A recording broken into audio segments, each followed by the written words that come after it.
So hi guys, so today we would be continuing with the machine learning research paper that we were going through, that is the deep neural network recommendation system in YouTube, that how YouTube performs all the recommendation part in their system. So till the last part we were done with the heterogeneous signals. Today we would be starting with the 3.4. So starting with the label and context, the first line you see here, it is important to emphasize that recommendation often involves a surrogate problem and transfer the result to a particular context. So a surrogate model, what is that? A surrogate model is basically a model is an engineering method basically which is used when an outcome of interest cannot be easily directly measured. So a model of the outcome is instead used. So most engineering design problems you would be seeing in your life require experiments or simulations to evaluate design objective and constraint functions as a function of design variables. So this is how a surrogate model works like. uh, Training examples are generated from all YouTube watches rather than just watches on the recommendation we produce. So in this whole time they are trying to tell us in this whole paragraph that how all this the label classes work and the context selection works. So before moving on, I would just like to tell you that you must be thinking that why we need two layers here. Specifically, we are talking about ranking layer. I would go down here and I would tell you the importance of this ranking layer, why this is used. So basically the fundamental idea that is behind this ranking part, here I would just choose one pen and tell you. Yeah, so this fundamental idea of choosing this ranking part is behind the partition the recommendation system into two neural networks is to provide the stability and the ability for the ranking network to examine each video with a filter tooth comb for the candidate generation model was able to. So I would explain you through that through an example. Suppose the candidate generation model may have only access to features such as the video embedding and the number of watches. In contrast, the ranking network can take features such as the thumbnail image and the interest of their peers in order to improve more accurate scoring. So just like I told you, this is you can imagine this as a filter. This was a very big filter in which the holes were big. Now after that, this is another filter, that ranking, in which the holes are really small. You can imagine like this. So uh, suppose there are x features here, and out of those x features only x by 2 features were relevant and important for the user. Now in the second filter, which is ranking, there are a lot of features present which are actually rich features which actually help the model to overcome some problems, like suppose the user wanted to see something else but the title of the video was showing something else but the thumbnail was showing something else. So this is how all things work. So the objective of ranking method is to maximize the expected watch time for the given recommendation. Now I would use a very clever example here by YouTube.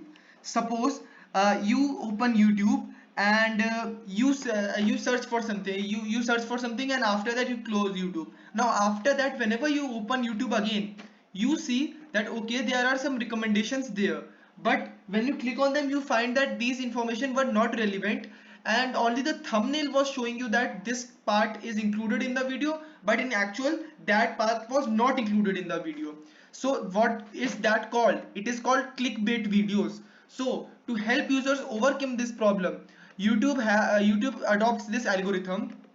Now suppose there were x videos that came here in the first filter, that was of yeah, so that was of the recommendation system that consisted of both the neural networks. Now if in the first filter there was a generation model in which it filtered out all the videos that had the title as a cricket match of India versus Australia. Now after that, in the next network, when it comes here, YouTube wants its user to get the best content so that users are able to get what they actually need. So now YouTube will see here, okay, 800 videos have come here, in which only 300 videos are like that, in which the users have watched it more than 60-70%. rest 500 videos users have opened it, watched it for 1 minute, 2 minute, or only for 30% or 20% of time and closed it. Means the users were not satisfied with that video. Now those video would get eliminated here, and only these 300 recommendations would be available to the user. So this is how the user is getting the bestest output from YouTube. The bestest recommendations the user is getting. So the similar to the candidate generation network, the author in this research paper uses embedding spaces to map sparse categorical features into dense representation. So if you go here, you would see the whole figure here is working out like that. You can see the nearest neighbor index, the softmax, all the vector part is being done here, the training part.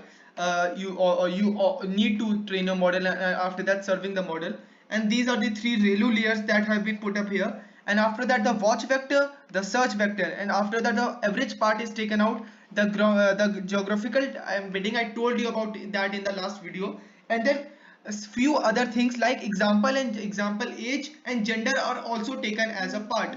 So that whenever if you own a YouTube channel, you must be knowing YouTube Studio shows you that what age and what gender are watching your video and how much percent of them are watching your videos, so that the content provider can improve the content of its own. So that is the reason all these things are working. If you read here, you would recognize that I am saying the same thing as deep neural networks. The deep candidate generation model architecture showing embedded sparse features concatenated with dense features. The embeddings are averaged before concatenation to transform variable sized bag of sparse IDs into fixed width vectors suitable for input to the hidden layers. All hidden layers are fully connected. In training, a cross entropy loss is minimized with gradient descent on the output of the sampled softmax.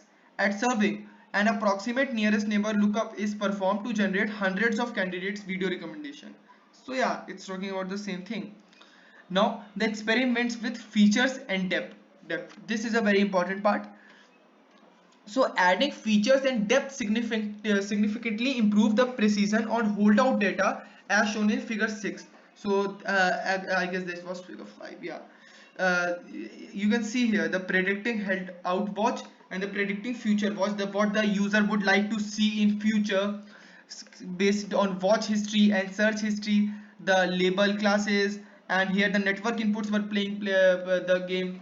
So yeah, the softmax layer outputs a multi-nominal distribution over the same 1 million video classes with a dimension of 256 layers. 256. So as I told you, it is a multi-model class model. Here you can see there are 1 million video classes with a dimension of 256. You can imagine how whole this part is working. And the network structure followed a common tower pattern, as I showed you in the last video. Now coming to the part here, if you would realize, you would see all these things, the depth of the layers written. So as far as the continuous features go, they are basically normalized in two ways. You have to normalize the features. It's obvious. I told you in the first research paper itself that we need the features to be really normalized, so that the data is properly labeled over and we know exactly what features we want to use in our system and what features are going to be part of the algorithm to make the best outcomes. So the two features that basically YouTube algorithm uses to normalize is, the first is it follows standard normalization between 0 and 1 using a cumulative information distribution, uniform distribution. So this is the same as I told you in TensorFlow videos regarding that 0.255 part. We are the algorithm is basically following the standard normalization between 0 and 1. Secondly, in addition to the standard normalization, the form square root of x and x square are also fed. This permits the model to create super and sublinear functions of each feature, which is crucial to improve offlining accuracy. Now suppose there are, I would just show you through an example. There are x features here. Now this is one feature, and inside this feature there must be sub features that together make this particular feature enabled. And similarly, root x and root x and x square are also fed to the model to the in addition to the standard normalization. Means both are done. It's not like only one thing is being done, both are being done here. And this permits the model basically to create the sublinear functions of each feature, which is crucial to improving offline accuracy.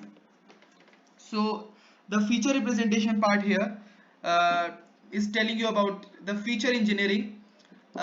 Feature engineering is a very detailed topic. I talked about that in the first video of the research paper, that was about some basics of machine learning. If you haven't watched it, you can go and watch it. It is in the first video in the playlist. And after that, the feature engineering, you basically do feature engineering if you want to know in brief, to get the best features depicted over your algorithm. So now coming to the part that is hidden layers, the weight loss per user loss. So here you can see the depth, the first layer, that is 256 ReLU, is being used is being used here by 36.9%. I have got that data from an article, so I would be giving you the link to that article. This is the main part, and if you want to see in detail, I would give you link to the article. Yeah. So the effects of wider and hidden ReLU layers on watch time weight pair was lost common put it on next day holdout data. So I told you in the last video that it works like a tower. You can see the wider the layer, and this is how it works. So the more wider the layer, the that is how the proportional to the weight per loss, user per loss. The 256 ReLU is giving 36.9 accordingly. 512 is giving 36.7. And yeah, this is how the whole model is working. So if we want to see that is the all this part, if you don't know about feature engineering, if you don't know about some basic stuff, the normalizing continuous feature I just told you about, these are the two ways we basically use the x and x root x and x squares, and the embedding feature categorical features I already told you, and ranking methods have been already I have been telling all this part from really above, means in brief. If you want to go read in detail, I would be giving you link to this paper. I would just recommend you to go and read. It's really interesting and it's really nice. So the conclusions to this research paper, now I would finally put up my points here. So basically the deep neural networks for YouTube recommendation is one of the first papers to highlight the achievement that deep learning may provide for recommendation systems, because before this no one actually used the directly deployment and production part for deep neural networks in their direct systems. Experiments have been done, but directly production and deployment wasn't have been done. So no, it has laid the foundation for many paper afterwards, including the influential some big papers like Minimax game for unifying generation and discriminative information retrieval model. I would be talking about that research paper too in future. So this is how the whole YouTube system is working. The main thing here you want to see in detail was this is how the whole system is showing you in one diagram. Inside this, all these layer parts work, all that complex mathematics comes into play, but the main part was this whole system. So this was it for the video. You can go and read this paper and tell me your views in the comments, that what do you think, how this algorithm is directly impacting, and what according to you can be improved in this algorithm, because I see something that can be improved. I would be talking about that in the next video when we talk about another research paper that is directly related to that. So thank you and have a nice day.